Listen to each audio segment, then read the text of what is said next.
lost year. Exactly. Yeah. Okay, I think, Andrea, I think maybe we can start. And so it's my great pleasure to have Ronen here, Ronen Zaidel-Bar.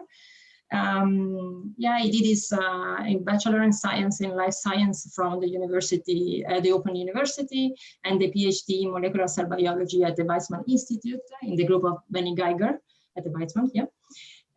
Afterwards, he did a postdoctoral training at the University of Wisconsin, Madison, in the group of Jeff Hardin, where he studied C. elegans morphogenesis, and in particular, his interest moved from cell matrix adhesion to cell junction. He started his own group at the Mechanobiology Institute at the National University of Singapore in 2010, where he was awarded the National Research Foundation Fellowship, so the NRF Fellowship, by the Office of the Prime Minister of Singapore, and is currently an associate professor at the Department of Cell and Developmental Biology at Tel Aviv University. His focus is on discovering molecular mechanisms of cytoskeletal control underlying embryonic development and healthy physiology.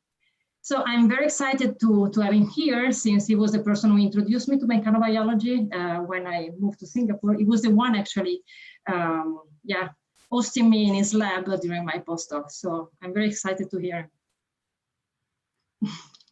Thank you, Christina. Just a side note, we are very jealous of your NRF. Basically, that single grant is about the year budget that we get in Chile for the entire research.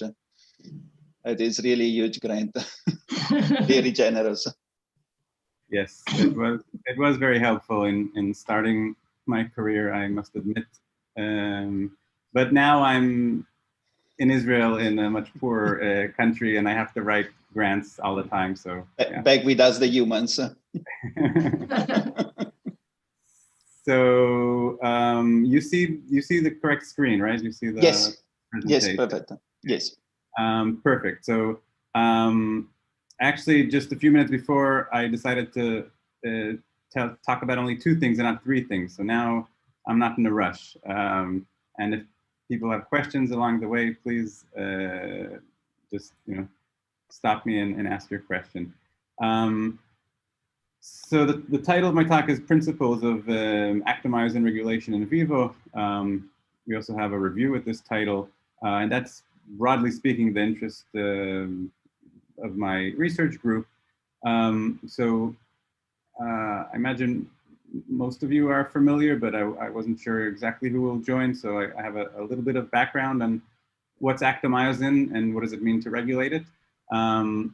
So actomyosin, it's what you get when you put actin filaments together with the bipolar myosin 2 filaments, and basically the myosin will make the actin slide towards each other and therefore generate a contractile force. And these forces are used by cells for many, many processes, such as cell division, cell spreading, migration, holding cells in tissues, wound closure, and embryonic movements like gastrulation and many other developmental processes.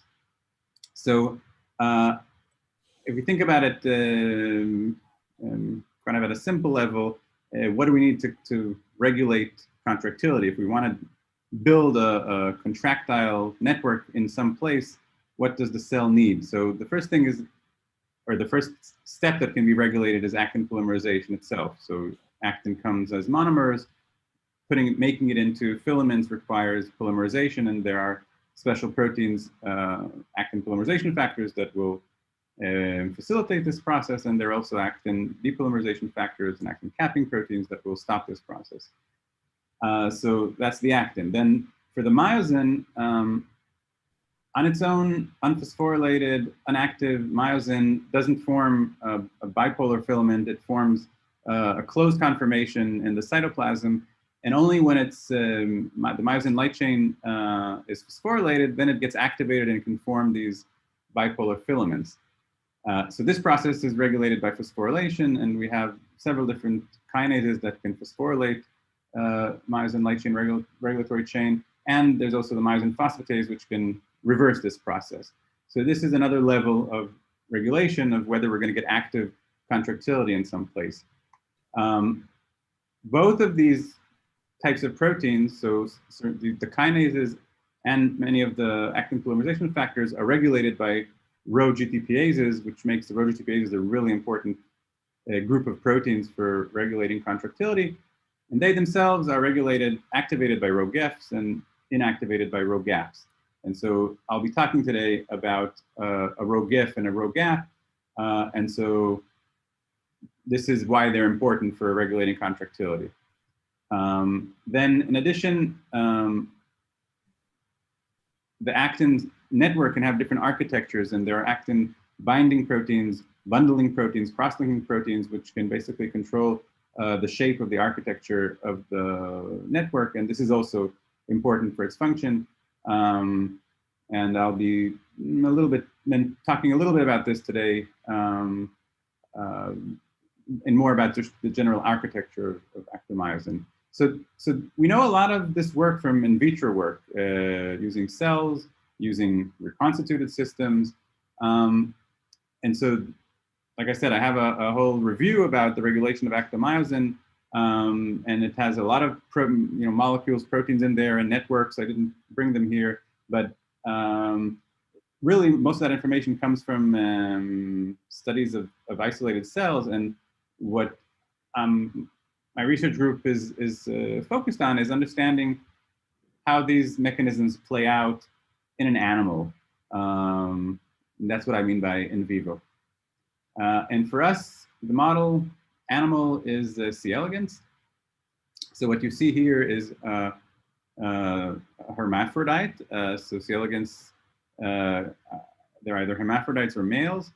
This is a hermaphrodite, which means that it generates, its germline first generates sperm, it stores the sperm in a structure called the spermatheca, and then it switches to generating oocytes, and then it fertilizes itself and lays lots of little clones of itself. Now, in this image, what you can see is the germline, because we used a germline promoter to express a membrane marker and anilin, which is a cytoskeleton scaffolding protein. And what you can see there are two different gonads.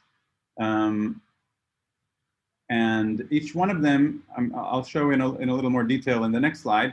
But basically, you have a region of germ cells, and then after there's a turn, and then there are oocytes here.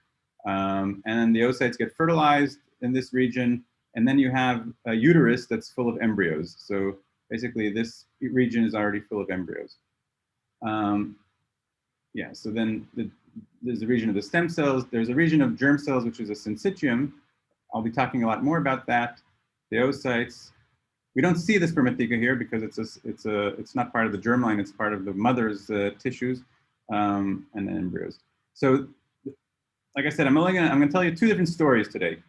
The first is work of a postdoc, Preeti Agarwal, and it deals with this region here that you see in blue, which is the syncytial, the rachis of the syncytial germline.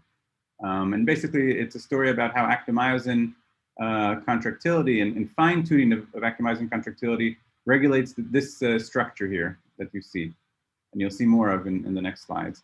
And the second story I'll tell you is about the regulation of contractility of the spermatheca. And that's work that started in Singapore by Kriti Sethi and is now being followed up by a PhD student in Tel Aviv, Shiri Kera Avivi. And so we'll start with the first story, then I'll move to the second story. Any questions about the germline structure? Well, maybe I'll show you here a better image of just one gonad, and then after this, if you have questions about the structure, then you'll tell me. So the germline is a bit like a factory for embryos, okay? And there's an assembly line. It moves. It starts over in this region where there's a mitotic region. So this is the stem cell niche. The stem cells here, they keep dividing, and then they get pushed in this direction. Okay, the arrows show you the direction that everything's moving. So the germ cells in the mitotic region get pushed over through a transition zone, where they basically leave the niche and now they enter meiosis. And over here, these are all germ cells that share a common cytoplasm. It's called the rachis. And then after the turn, many of these germ cells will undergo apoptosis, and some selected will grow into oocytes. Now, there's a flow of ooplasm, okay? These germ cells are basically like nurse cells. They're generating RNAs and cytoplasm that then flows in this inner tube and fills up. So there are holes. So you see here there's a hole, and this cell is getting bigger. And only in this region the cells basically cellularize, and then the oocytes move on and they enter the spermatheca. That's where the sperm is stored. That's where they get fertilized. And then they get pushed out by the spermatheca and enter the uterus. And this is an embryo now that's dividing. This is already 2-cell, 4-cell, etc. These are the embryos that will, in a little while, be laid out of the worm. Okay, so this is the assembly line of embryos. Any questions about so far? No. Yes. Okay. Sorry, I have one little question. Yes, yeah. So why the nuclei of the germline looks like rings? Well, they actually go through several stages. There's a stage where they look like a half a moon, like a crescent, and then there's a stage where they look like this. It's the way the DNA gets organized. It's actually something that we're now starting to look into because we have some mutant that has meiosis defects. But today I won't be talking about this at all. I'll just say that yes, the DNA does undergo several changes in its organization, and that's what you're seeing is real. Okay, thanks. So now what I'll be doing is I'll be talking about this syncytial germline, this region over here, and actually our interest in this started once we started working with CRISPR in the lab. Doing CRISPR, we were actually studying embryos, okay? We were working on plastin. So plastin is an actin cross-linking protein, and Cyc1 is a formin, the equivalent of MDIA. And we were studying the role of these proteins in embryos, which I'm not showing you here. But in order to see them, we made a CRISPR knock-in. And then the CRISPR knock-in, you see it where it is in the whole worm. And so there was one student that was working on the embryos, and he worked on these proteins in embryos, but we couldn't help getting interested in what are these proteins doing in the rachis, because we could see them expressed really strongly, as you can see here in the rachis. Now, there are holes here, right? So in the literature, it was talked about these being like incomplete cytokinetic rings. But that didn't make sense to us, because if these are incomplete cytokinetic rings, and when we see these contractility proteins there, then that should indicate that they're closing, but actually they're kept open. So something here didn't make sense, and which is what basically led us to this whole project, asking what is the role of contractility at this rachis bridges. Now, another kind of breakthrough in this project came when we started looking at the structures in 3D. And so this is also kind of like a recommendation for any students who are listening here to this talk. If you're studying a 3-dimensional structure, especially if in an animal, then don't just look at cross sections. Image the whole thing and build 3D images in Imaris or some other program, because it was a real eureka moment for us when we saw this structure in 3D, and we realized that actually those aren't rings, but those are holes in a complete tube. So if I play this movie here, you can see what we have here. In red, these are the membranes of the germ cells, okay? And in green, this is anilin, which is, like I said, it's a scaffold for actin and myosin. So this is basically showing us an actin-myosin network that is inside this tube. So this is, again, a three-dimensional structure. The germ cells are all on the outside of the tube. Each one of them has membranes, but that don't close it completely. They basically have holes, and they lead to this inner tube. And so once we saw this, now we already had an idea what this could be doing. And our idea was that this is actually acting like an internal corset. So corsets usually squeeze from the outside. In this case, we thought that what's happening is this is squeezing from the inside and pulling all these membranes inward so that they are held up like curtains. You know, in a shower, in order for the curtain to stand, something has to pull it up. And so here we assume this network of actomyosin and the fact that it's contracting is working against the membrane tension, which would basically pull these membranes back down to the basal side. So this hypothesis led to two predictions. One is that the rachis tube is under tension, and the second is that changing tension should change the diameter of this tube, or in the germline shape. So the first thing, whether they're under tension or not, we tested using laser ablation. So you can see here on the left side, we make a cut with the laser, and then we follow what happens to the remaining tissue, and we could see that it recoiled, it opened up. And then if we repeat the same experiment, but this time treating first the animals with the RNAi against the myosin, so non-muscle myosin 2, we could see that recoil was much reduced.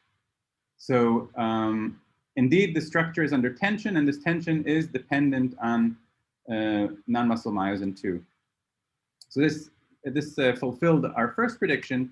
The second prediction is that if we would mess with the contractility in genetics or with the drugs, we would change the morphology of the germline. So we did many experiments, and I'm not going to show them all. I'm just going to show one representative experiment of increasing tension. In this case, MEL11 is the myosin phosphatase. So if you knock down the myosin light chain phosphatase, you get hyperactivated myosin. And in this case, you can see that the tube is now shrinking inward. So the inner tube is contracting, and it's pulling with it the membranes.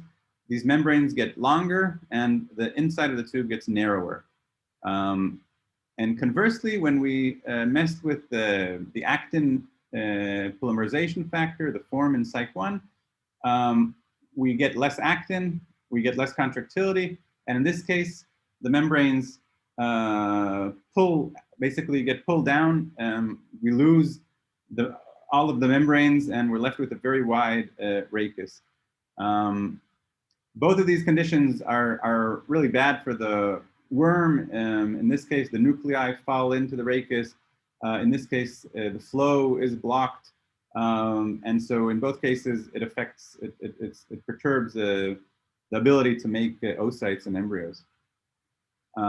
So in this case, we did two extremes, like either high tension everywhere or low tension everywhere. We were fortunate to find a genetic condition that actually gave us something that's in the same worm. We get regions with high and low accumulation of actin and myosin, and this is in a mutant of plastin. So plastin is an actin crosslinker, and we showed in another work in the embryo cortex that plastin is really important to get an even network of actomyosin and allow forces to get transmitted over long distances. What happens in the germline here, when we look at the plastin mutant, is that now actin and myosin, they get clumped into regions where there's high amount and other regions where there's very little amount of actin and myosin. And what we can see in this case is that the germline, instead of having an even diameter, it gets narrow in some regions and then wide in other regions.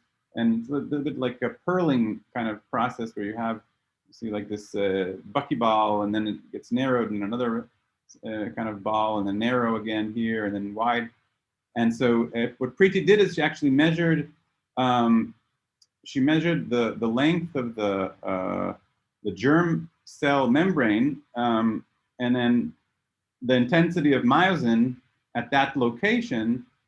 And when she plots this, you can see there's really a linear relationship that the higher the amount of myosin, the longer the germ cell, or the more it gets pulled in. So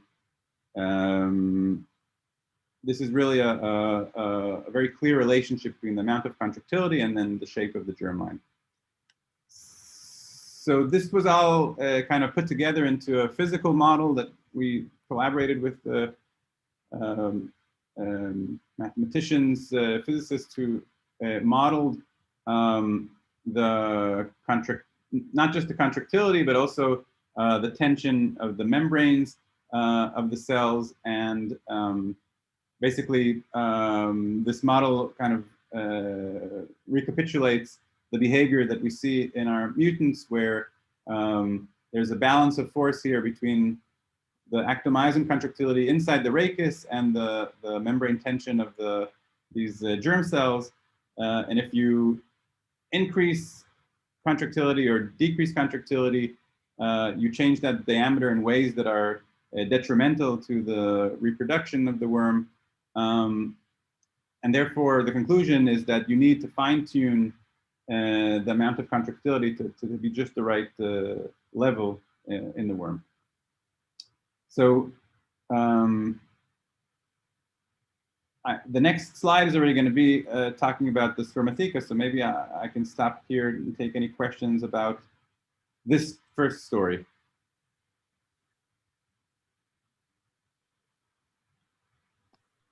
Okay, cool. It's a fantastic model, the one you have. Really, really envy that.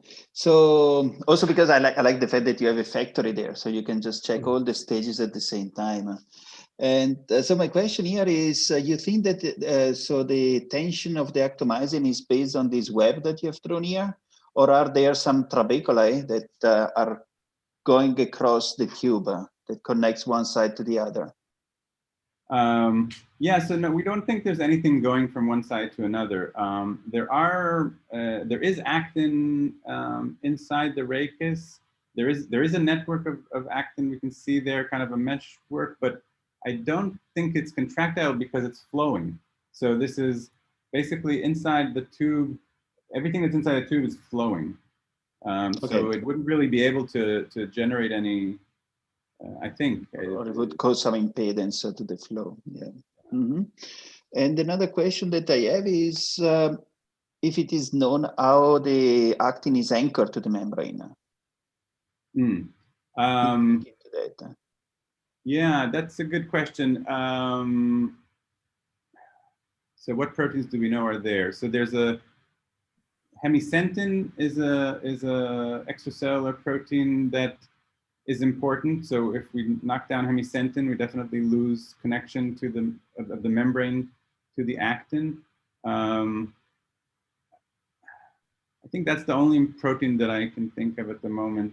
Mm-hmm. That's yeah, we're actually working on hemicentin as well. Okay. Because something I was noticing is that the ring of the actomyosin is smaller than the membrane. So I was thinking that maybe there is like a cap at the top of membrane, and the actomyosin is just basically placed at the top and pushes it down. But you think it is instead from the inside of the tube that is pulling? I think it's pulling inside the tube is contracting, and then it's connected to the membrane and pulling it. Yeah. Okay. So I have one question. So you see the actomyosin in only as a ring, or you see like a medioapical accumulations of these proteins? So it's not just as rings. So we see it all. I guess this image. If you look in the green here, if we looked at actin, it would look the same as this. Okay, so it's like it's all over the surface of the cells, and then there are holes. I don't know if does this answer your question? So it is enriched at the rings. You can see here there's an enrichment at the rings, but also in between the rings, you see the green signal. Okay. So in both, okay, I see. Okay, so I'll now switch to teach you some more, another lesson on C. elegans reproduction, and this is about the spermatheca.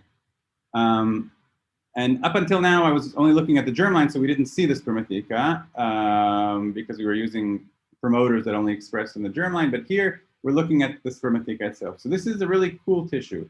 It's made up of 24 cells. I kind of think of them as like myoepithelial cells. They have this is actin in green. So they have this beautiful cytoskeleton that's poised to contract and basically squeeze this pouch. So this is, it's like a pouch because inside it's, it can be empty or it can host an oocyte, okay? So this is what it looks like in DIC microscopy. This is the spermatheca over here when it's empty. This is an embryo that just came out. This is an oocyte that will go in as soon as I play this movie. So now the oocyte is rounding up, it gets pushed in. Now it's inside the spermatheca. The spermatheca now is stretched. Now it looks like the one on the left here. And then the spermatheca contracts and pushes the oocyte out. During this time, you can see that the oocyte, the fertilized egg that came out at the beginning of the movie, now it's already divided into two. So it takes about 3 minutes for this process, which is also about the time it takes for cell division. These circles you see here, these are the sperm that are hosted in the, that are held in the spermatheca. So spermatheca contractility is important, and it's important that it contracts just at the right time to push the oocyte out. If it pushes too soon, it could damage the oocyte before the eggshell was secreted. And if it doesn't push, then you'll get a traffic jam. So the question that we've been asking already for several years now is what controls the timing of contraction? How is this contractility regulated?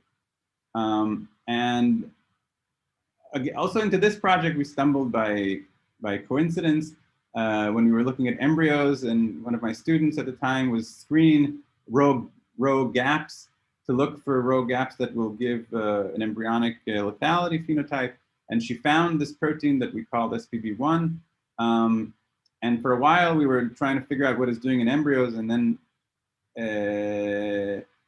she was smart enough to figure out that actually it wasn't working in the embryo, it was working in the spermatheca. So here, this is a movie of the spermatheca similar to the previous movie I showed you, except now you see when the oocyte goes in, as soon as it goes in, the spermatheca starts to contract. So it obviously has a timing problem. It's contracting prematurely.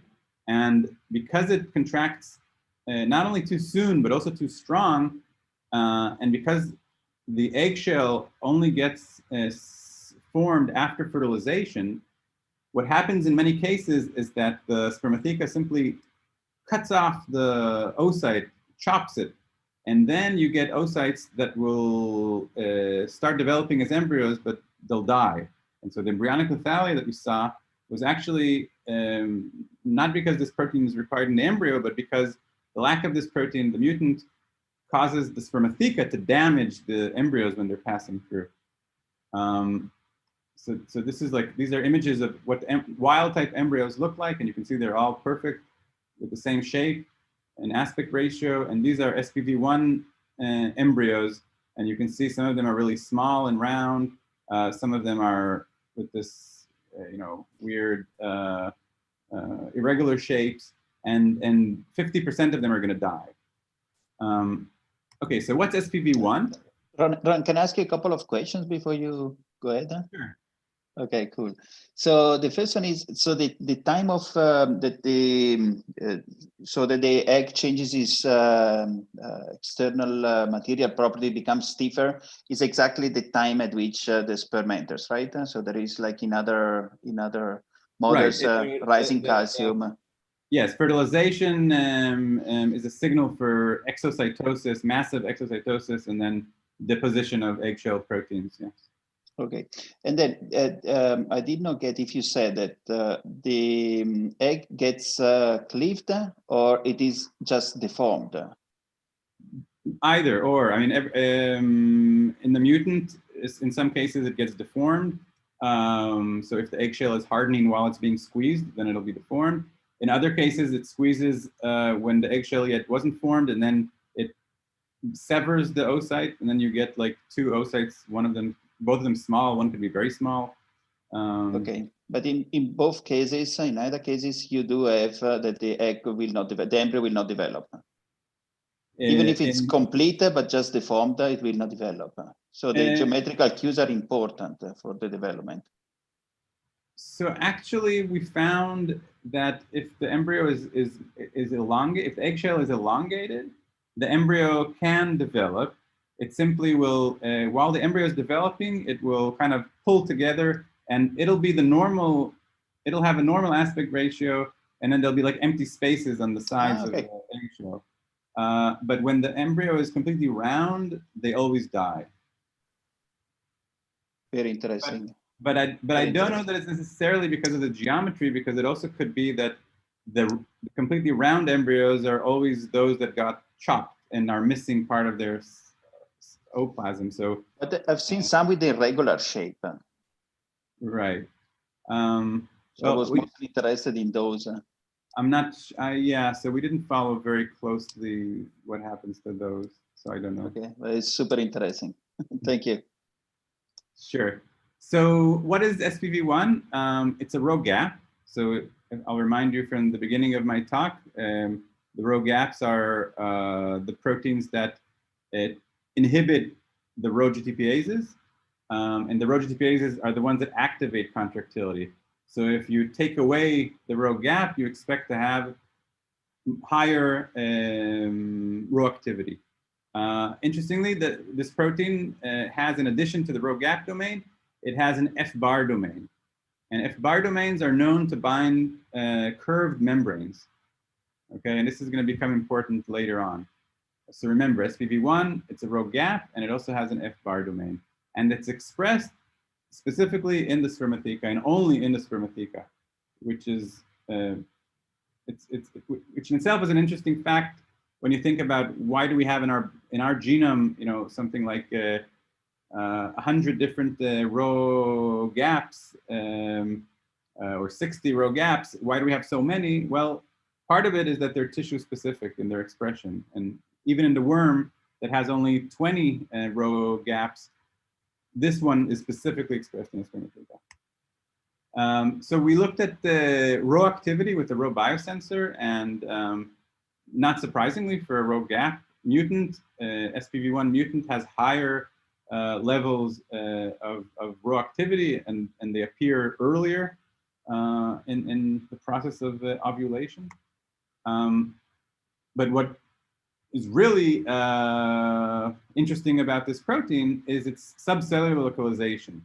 So when we look at SPV1 GFP in the spermatheca, what we saw is that at the beginning of the movie, so just as the oocyte entered the spermatheca, you know, balloons to fill up the, to hold the oocyte.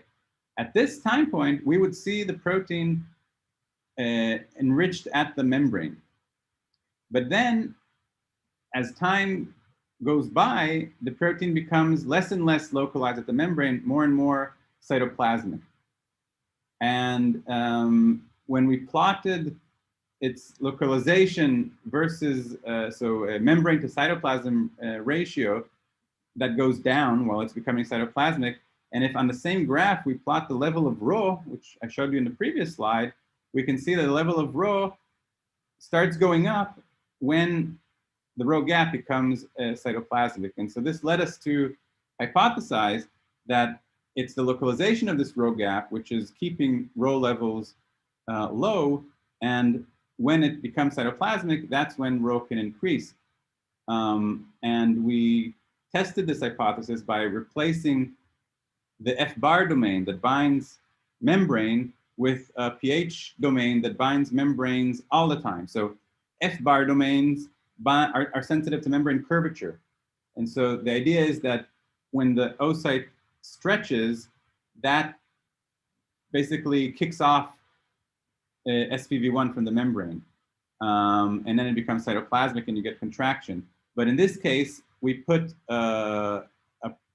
we replaced the F-bar domain with a pH domain. So now the protein is kept at the membrane all of the time, even when it's filled up with an oocyte. It still is not coming off of the membrane. And importantly, the spermatheca is not contracting. So this is kind of a pretty strong support to the idea that the F-bar domain is responding to changes in membrane curvature, but the pH domain is not, and therefore, and basically having SPV1 at the membrane is what's not allowing the spermatheca to contract. So since that's already been published, what we've been doing in the past few years is working on the other side of the coin. Okay, so there's the Rho gap that inhibits Rho, but something else has to activate Rho. There needs to be a Rho GIF. And we screened through all the Rho GIFs until we found a Rho GIF. It's called Rho GIF1. And the phenotype you can see here is the opposite phenotype of SPV1. It's sitting in the spermatheca, and it's not, the spermatheca is not contracting. And now the next oocyte is coming, and it's going to help this one out. But basically, if we measure the amount of time that an oocyte spends in the spermatheca, this is the wild type. This is the Rho GIF1. They spend much longer time in the spermatheca. They're not contracting. SPV1 mutant spends a very short time. If we combine the two in the double mutant, then we see there's a kind of an intermediate phenotype. It's closer to wild type. So Rho GIF1, the knockdown, we have lower levels of Rho, according to the Rho biosensor. If we look at the actin, we can see that the actin is not as stressed. It looks similar to a Rho knockdown. So it's really regulating the levels of Rho. And here comes the really fun part about the story. When we look at its localization, then we can see that at the beginning of the movie, it's cytoplasmic. And at the end of the movie, or in the middle of the movie, it becomes recruited to the membrane. So if you like, there's a complete yin and yang here between the Rho GIF and the Rho gap. One of them is dropping off of the membrane while the other is getting recruited to the membrane. Something that's interesting, and I don't really have a good answer why, is that it's not the same membrane. SPV1 was localizing at the apical membrane, and Rho GIF1 gets recruited to the basal membrane.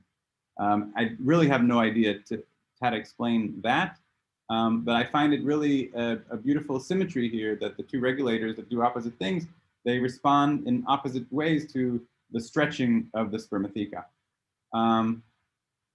We find with super resolution that Rho GIF1 actually localizes to the actin filaments. So it's, in this case, Rho GIF1 we don't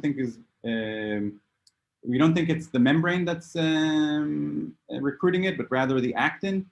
And we suspect, although we haven't yet proven, that it's something about the stretching of the actin that recruits it. We have indirect support for the idea that it's tension dependent with this with these co-localization of Rho GIF1 and actin in conditions where we either increase tension of actin with the MEL11, the myosin phosphatase knockdown. So you can see in this case, we have very strong recruitment of Rho GIF1 to actin. And conversely, if we inhibit the contractility, so a filament knockdown or a myosin knockdown, we still have a lot of actin in these cases, but we have barely any recruitment of Rho GIF1. So the Rho GIF1 recruitment to actin seems to be dependent on actin being under stress. There just came out last month 2 papers about limb domains recruitment to actin, and they used in vitro reconstitution to show really kind of unequivocally that tense actin recruits the limb domain. And so I'm thinking we should be doing that kind of experiment to prove that Rho GIF1 gets recruited to actin under tension. But this is our proposed model. So in the case when the spermatheca is empty, the membrane is it's relaxed and it has a lot of curves in it, and it recruits the F-bar domain of SPV1, which inhibits Rho activity. And ROGIF1 in this situation is cytoplasmic. And then when an oocyte comes in, the spermatheca gets stretched. In this case, ROGIF1 gets recruited to actin and activates Rho, and SPV1 detaches from the membrane and gets inactivated, and then we get an increase in Rho levels, and the activation of Rho activates the myosin Rho kinase, which activates myosin, and then you get contraction, and this contraction basically pushes the oocyte out, and then the cycle resumes. And presumably this whole process takes just about the amount of time that is needed for the eggshell to form, so that you can get the contraction not too soon, not too late, just in time. So to summarize, I told you 2 stories today. The first was about the structural role of actomyosin in the syncytial germline, and the second was a molecular mechanotransduction pathway that regulates the timing of spermatheca contractility through Rho. And this is my group in Tel Aviv, and before the corona, when it was still possible to travel around the country and be less than 2 meters from each other without masks. Oh gosh, I miss those days. My group in Israel is funded by all kinds of funding agencies that are written here, and there's, I hope, now time for any questions you may have.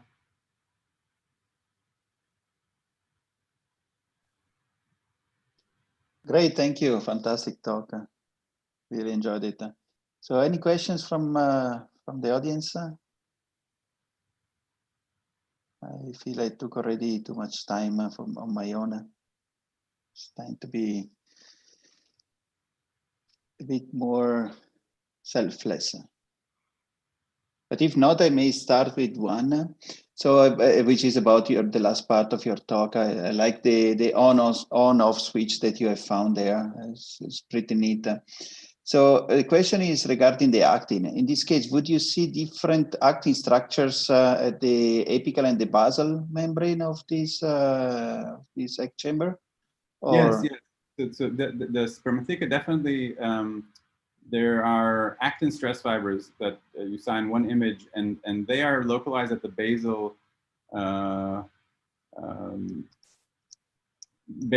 membrane of these cells. Yes. So there is a big difference in the apical and basal cytoskeleton. Okay, and so the action of SPV1, it is when it is released from the membrane and it's going to the. It becomes cytosolic. Did I understand that correctly? Well, SPV1 is the Rho gap. So we think it's active at the membrane in inhibiting Rho. And when it becomes cytoplasmic, then we think it shuts off and it doesn't really play a role anymore, which allows the level of Rho to go up. Okay. Okay, because that is why I asked the question, because then you would have to have a apical ring that is it is regulated by one, and the basal ring that is regulated by the other. Yeah, so like I said, I don't know why.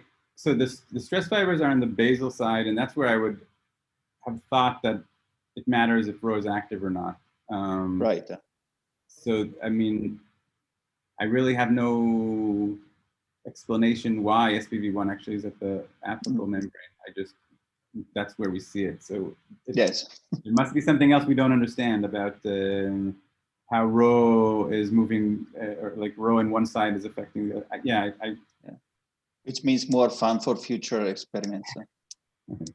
Yes, work for years to come. Right. Well, I may also ask you a question about the first part, actually. Sure. Yeah, I remember you were talking about the syncytial germline, and in that space you can see the accumulation of this PLST, the plastine, right? But you also see plastine in between the oocytes, correct? Yes, the cortex of cells. Yeah, but you don't see the SIG1 in between the oocytes. So is there a different regulation of the actin polymerization between the germline and the oocytes? Good question. Yeah, so it's true, SIG1 accumulates at the rachis and does not. You don't see it so much at the side. Exactly. Yeah. There is SIG1 in the cortex of embryos, like the first cell embryo, but there's also ARP23 there. Okay. Yeah, I mean, it's a good question. I don't really. All I can say is that there are differences. Yes, the germ cell cytoskeleton is not going to be exactly like the embryo cortex. Yeah. Okay. It's actually, so the rachis is actually outside of the cells. So it's a really weird structure. It's, in some senses, it's an extracellular structure because it's outside of the germ cells, but because it's in situ, you can also think about it as being inside the cells. I don't know. Okay. It's just weird. Okay, I see. Thank you. I have a question also from the first part. So what happens with this tubular actomyosin structure when you get cellularization? Well, it basically, the rachis becomes more and more narrow. It gets like a funnel towards the oocytes that are, when the oocytes get bigger, then the rachis gets smaller, and then at some point it just ends. There's like a tip somewhere. And what will be the function of this? Is just a structural function of this tubular organization of actomyosin as a functional effect, or something in the process of differentiation of this germline? For cellularization? Yeah, so I don't actually, there's a paper on cellularization that came out from Karen Ugama's lab, but I don't remember all the details now. I think it's a little bit similar. I mean, it's also contractility there, like, you know, the finishing off cytokinesis. But I don't really know much about that. Other than obviously it is also regulated very carefully at when it happens.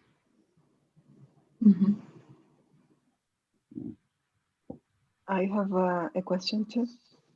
Yes, hi, Lizette.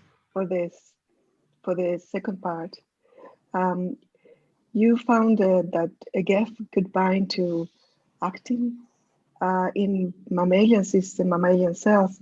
It has been found that the GEF activates by detaching from tubulin. They actually bind to tubulin, and when they are released because of microtubule destabilization, then they get active. So is there any role for tubulin in your system? We've been trying, so there is a tubulin network in the spermatheca. We have images of it, so we made a CRISPR line with tubulin, and there's a very nice network there. We haven't yet been able to evaluate its function because there are a bunch of redundant tubulins, and if we knock them down, if we knock all of them down, then we don't even get like the worm won't develop, so we won't. And if we only knock down one, then there's no phenotype, but that doesn't say anything. So we're looking at all kinds of tricks to try and knock one of them down everywhere, and the second to knock down only in the spermatheca. But I'm afraid we don't yet have the data for that. There is a student who has that as one of her PhD goals, but she's right now on maternity leave, and so we're not going to get an answer anytime soon. But that is an excellent question. I mean, I don't know if it's necessarily going to be related to the GEFs or GAPs, but I wouldn't be surprised if microtubules play a role in this story. So stay tuned. Yes. I think it's the best time to go on maternity leave.